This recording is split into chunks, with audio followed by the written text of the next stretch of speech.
Hello everyone, hope you're doing well. It is time to have a look at the April Fool's event this year for War Thunder, and they finally done it. It is the Great War event, which means that you can play vehicles from either side of the conflict, whether it be planes, whether it be tanks, or even some zeppelins. And at the end of the event, you actually get to keep some of them too, which is really cool. You can actually, or at least it looks like, I should say, you can actually keep some of the tanks, which is awesome. There is infantry in the mode as well. You may remember the video from yesterday, which showcased some modern infantry. But no, in this mode, the infantry is going to be AI, which definitely is more likely to happen compared to playable infantry, just because of stuff we've talked about previously. But the vehicles are playable, pretty much all of them, and you can play in the air, you can play on the ground, and you can even play with a Zeppelin, which is pretty cool. There is also a side event going on at the same time for the Battle of Jutland, so if you are interested in naval and also getting a unique decal in that side of things, you can also do that as well, which is really cool. So in this video, we're going to go through the basically everything that's happening over the next week and everything you can get and everything you can play. It's going to be a busy period, but super enjoyable. As always, make sure to subscribe and also like the video. Let's get into it. The first one is, of course, the main event, the Great War in War Thunder, which is going to be going from the 1st of April until the 7th of April. This one will basically put the Triple Entente against the Central Powers, or the Triple Entente versus the Triple Alliance, and you'll be able to play on the Flanders fields against each other, basically pitting the German forces versus the good old British and also Russian forces. What you can also get at the same time is a unique pack that they've added. This is the Roaring 20s pack, and this is available for everybody through the store. Basically, you can get yourself this decal, which is modeled after the Great Gatsby, which is an homage to the Great Gatsby, one of my favorite books of the time period. It's basically a failure of the American Dream book, which is kind of fun. You can also get a unique title of Hear Me Roar, premium account for 30 days, and 5,000 golden eagles. So this pack is one of those where basically if you just want to purchase it, it's worth it just for the premium account and also the 5,000 golden eagles. The other stuff is just nice additions on top of it. I'll leave a link to this in a pinned comment and also the description with my discount code, so you can get an additional discount on it and also support the channel if you want to pick it up. Now, let's go back to this event, the Great War one. There are several stages to it, and basically the stages mean that you can keep some of the iconic First World War vehicles.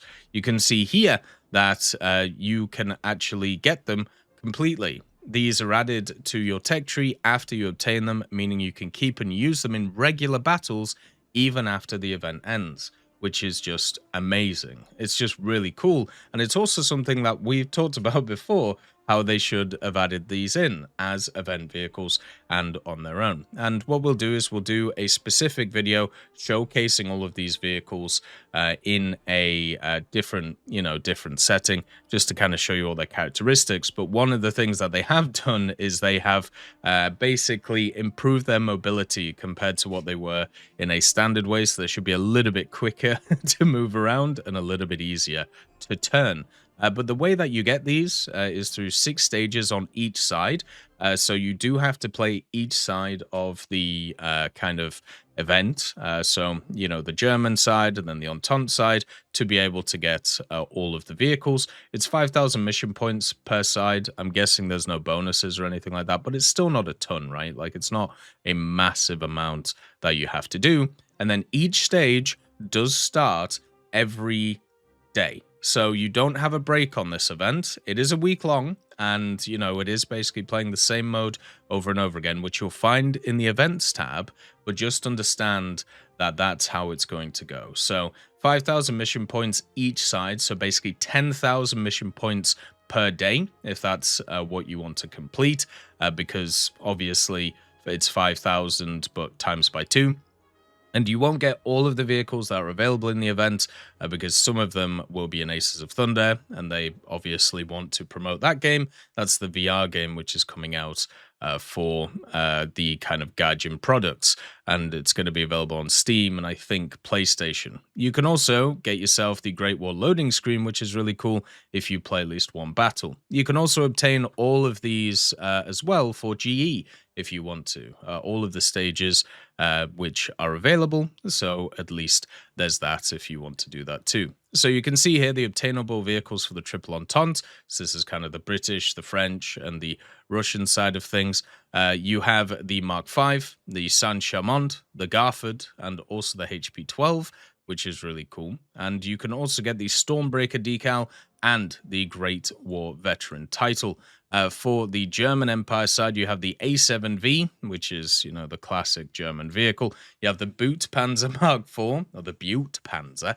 This is just a copy of the, basically the Mark V. And then you have the Garford Butte, which, guess what, is just a copy of the Garford. So nothing too crazy there. You also have the Mephisto decal and the Pickelhaube, which you can find here. I'm sure a lot of people are looking forward to the Pickelhaube, which is the really cool helmet. You also get this boy, the German Empire Tankman, which has the wonderful mask that they used to wear during those times, which is horrifying to say the least. Then, if you want to actually see the different vehicles, as I said, we'll do a separate video on them as they come out.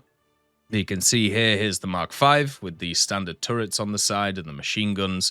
I hope they've modeled everything properly in the middle. You can see here the HP-12 as well. This is a bomber. You can see here the actual bombs that sit here. And then also you have the Saint-Chamond, which is the French kind of mobile vehicle, which is really cool. I love to see the Saint-Chamond in this game. You also have the SPAD, but the SPAD is not available for research. This one you will be able to get in Aces of Thunder. And then also you have the A7V, which is the classic German tank, which everybody knows from the First World War. Then once again, you have the Butte Panzer, which has, I think, a few slight differences maybe, but it's basically the same. And then you have, of course, the copy of the Russian vehicle that we talked before. And then you got a Zeppelin. And also the Fokker, but once again, you can't get this one, and this kind of sucks, because this is kind of one of those which is very iconic, right? It's very iconic in terms of the First World War. Maybe not as iconic as the Tri-Fighter Fokker, but still, it's the one, the Fokker D7, which everybody knows from the German side. But yeah, this is once again not going to be obtained for permanency and will be in Aces of Thunder 2. So I kind of think they missed the mark with that one. Would have been nice to see that. Another thing also is you can actually play as a Zeppelin if you want to. So that is also available, which is really cool. So it has 14 300 kilo bombs on it, and also 7.92 millimeter machine guns. But obviously it's a hydrogen, powered inflatable. So my guess is it's going to explode pretty easily when attacked by planes. So don't be too surprised if this thing just goes boom when planes go after it. And then, of course, they're using the Flanders map.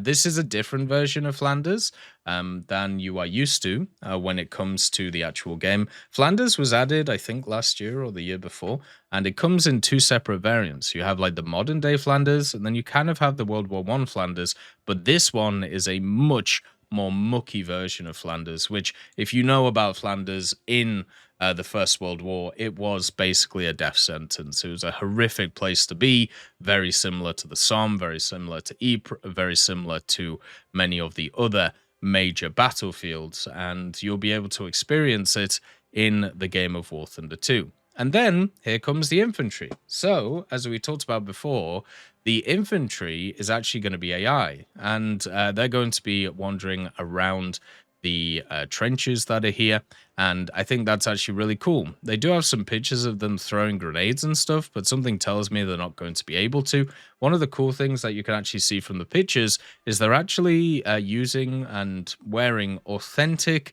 World War I uniforms from the German side and also from the British side of things, which is really cool. And I think that's absolutely fantastic. And I wonder if they're going to use these in the future when it comes to enlisted or when it comes to somewhere else, because that's just amazing. But they are only AI, so you can't play as these guys. If you do destroy them, you will get some mission score, so that will make it easier to grind out these things. You don't have to destroy the vehicles in order to get mission score. You can go after, the infantry, but it does say here they can fire back at you and throw grenades, so just be a bit careful on that as they'll go. So the place where you find this when it comes to the game, you'll find it in the events tab, which I'll show you, and then also all of the achievements. But this is just looking really, really cool at the end of the day to play.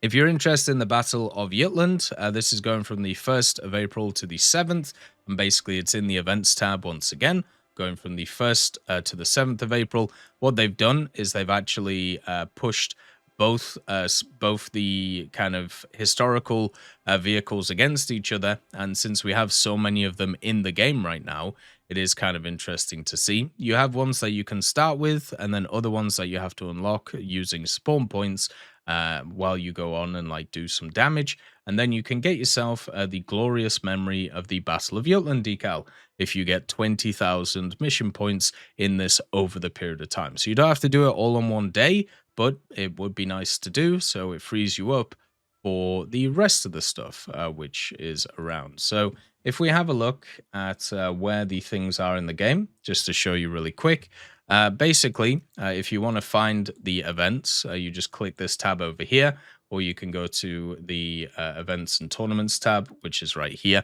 You can find the Battle of Jutland right here, and then also the Great War, which gives you the map, and then a little kind of blurb about it. For rewards, you can either click here, or you can go to your profile, achievements, and then also you can go to the Battle of Jutland and then the Great War, and you can have a look at everything that is on offer. Unfortunately, you can't preview the vehicles here. Don't really know why that isn't the case, but as I said in a different video, I will preview them for you. They look really cool, and this whole event is fantastic. This is kind of my dream when it comes to how they should have added First World War vehicles, and it's just wonderful to finally see it come true. I always said I would have done this, but around the first ever kind of tank-on-tank battle in the First World War, but the fact that they're doing it as an April Fool's event just makes me incredibly happy. You can actually see the vehicles down here, which are available, and you can technically see them in the hangar for a second. You can, glitch it out and do all those things, but if you want to see their stat cards, you can see them here. The good old Garland, the Spad, and of course the HP-12, and for the German Empire, the Sturmpanzer, the Boot, the other Boot, the Fokker, and of course the Zeppelin. Oh, and making it explode as it lands. So yeah, make sure to check it out. Make sure to have a bit of fun, and also make sure to check out that pack as well. As always, I hope you have a wonderful day, and I'll see you next time. I'd just like to thank GMG Smiley, CD Beans, Chieftain Mike, EMN3 Galaxy, Tulio Pontecorvo, Brendan Quinn, Carrion Crow, Gus Irenicus, Pyman, Wartinder, Teddy, Daniel Stanton, Martinez, B. Young, Ozzy Panzer, Alan Hacker, Liam Shear, Opium Prime, Lafouche, Sem, Aslan, Uncle Bean, and Derek R. for supporting the channel.